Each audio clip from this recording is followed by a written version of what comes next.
If you want to edit on a bigger screen, Capcut has a desktop app for both Windows and Mac. In this video, I'll show you how to download, install, and get it ready to use, step by step, in plain language. First, open your browser, Chrome, Edge, Safari, or Firefox, and go to Capcut.com. That's the official site where the desktop installer is available. On the homepage, you'll see a download button. The site usually detects whether you're on Windows or Mac and shows the correct option. Click the download and wait for the installer to finish downloading. If you're on Windows, the file is usually called Capcut Setup.exe. If you're on a Mac, it will be a DMG file. You can find the file in your browser's Downloads folder when it's done.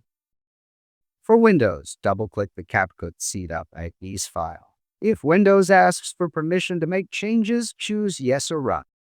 Follow the installer prompts. Accept the license if asked, and click Install.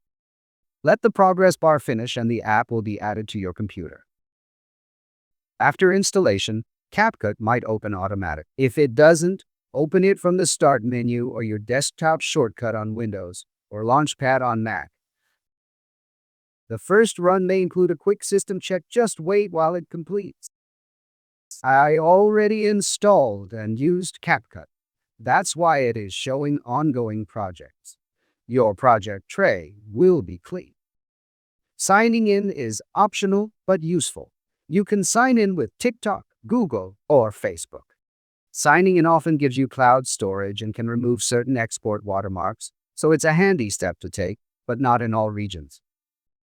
Now you're ready to start editing on your laptop or desktop. Open a new project, import your clips, and try out the timeline and tools to get a feel for the interface. If this helped, leave a comment with any problems you run into or what you want to learn next. Thanks for watching and see you in the next video.